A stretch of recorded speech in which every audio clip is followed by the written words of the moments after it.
Welcome back. So, those of you with me on Patreon, one of the things I'm going to do is I'm going to do a live video for you guys tomorrow morning, and it's an unlisted video on YouTube, so the general public won't be able to see it. Again, it's only for Patreon. I've created a thread for you guys to put all your questions on. You can see right there, Patrick asked 50 questions in one question. He's taking advantage of this opportunity. Patrick's analytical like that, though. Anyway, so there's an article here I wanted to kind of dive in a little deeper on with you guys, and it just just goes to show there's some critical steps here. So this has to do with the oil and gas law. First off, with the oil and gas law, it's a law it was drafted clear back in 2005, and it's been pending ever since. It's never been approved. Okay, it's a law waiting for the rate to change. It needs the rate to change to finish its approval step or complete its approval step. So it's been, again, outstanding since 2005.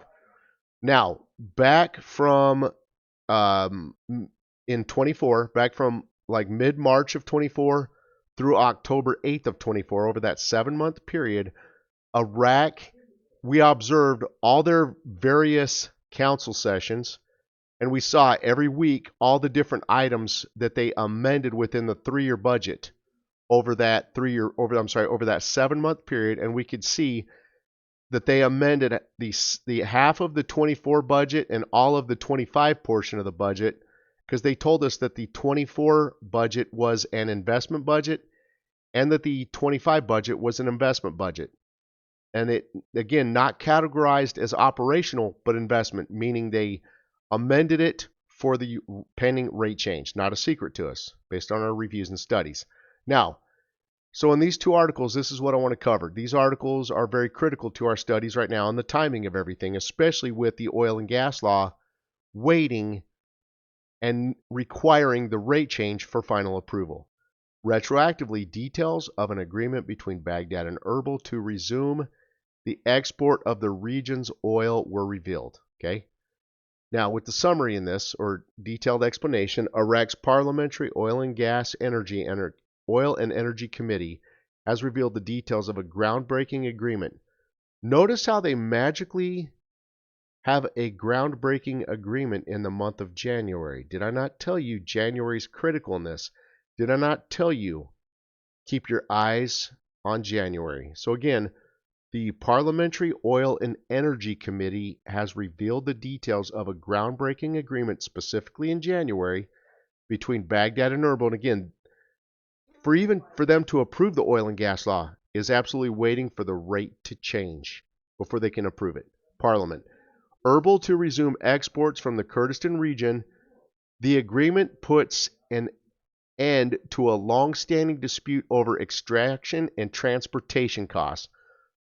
According to Muhammad, a committee member, the agreement allows for the amendment of the tripartite budget, and I already told you it was amended over 7 months, mid-March to October 8th, with a temporary allocation of $16 per barrel to cover costs. This allocation will be in place until an internal consultation company reassesses production costs within 60 days. The agreement is a significant step towards it as it paves the way for the Kurdistan regional government to reassume oil exports through the Iraq-Turkey pipeline. The Iraqi cabinet has already approved an amendment, again waiting for the rate to change, to the budget law to compensate the Kurdistan regional government for production and transportation costs. All of this is waiting on the rate to change, but they have reached an agreement through the steps of amending it, and Parliament just cannot approve it till the rate changes. This development is expected to benefit all Iraqis, with the Prime Minister Mohammed Soudani, the Kurdistan regional government, Prime Minister Mesrour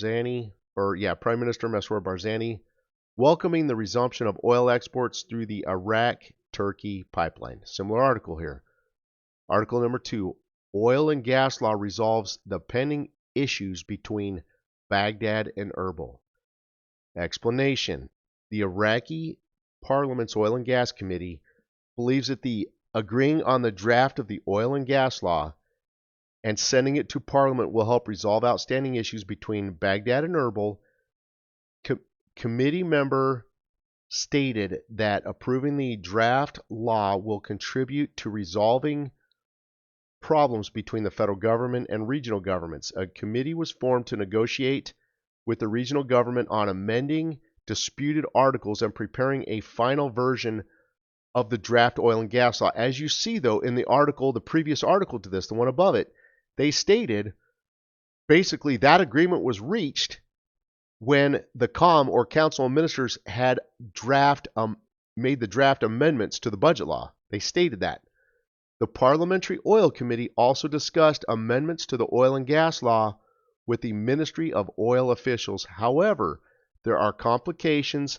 9 foreign companies are demanding $24 billion in compensation due to halted oil exports after the Iraqi judiciary rejected the Ministry of Oil's appeal to cancel the contracts with the Kurdistan region. The Kark Court of Appeal demanded those contracts valid, enforceable, and binding, despite being based on a legal basis declared unconstitutional by the Federal Supreme Court in February of 2022. So there you go. So again, the Kark Court of Appeal deemed those contracts as valid and enforceable. Okay.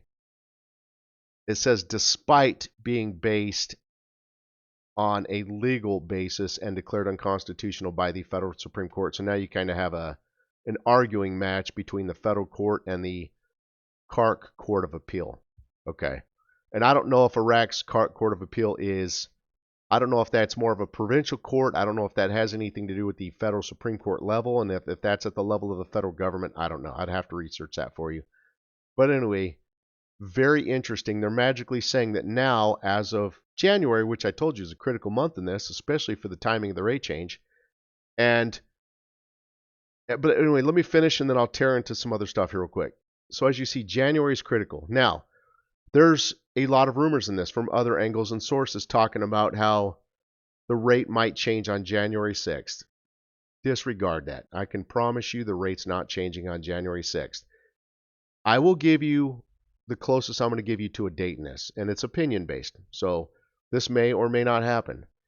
If the rate is going to change, because again, we don't know, if the rate's going to change in the month of January, it will be sometime in the second half of January after the 15th. That is a promise. It has to be after the 15th. There's parameters and steps in this that is not understood by a lot of people. The rate cannot change before the 15th. And of all things, it can only change on what is their Sunday as well. So it has to be on one of their Sundays after the 15th. Okay. So anyway, but again, at the end of the day, we don't know if the rate's changing in January at all. We do know January is a critical month to observe, though. Just wanted to share that with you guys. So 2 very critical articles now saying that they've magically reached an agreement on the oil and gas law within the month of January. And again, the oil and gas law has been pending and outstanding since 2005. Very ironic, isn't it? Friends, have a great day and a wonderful weekend.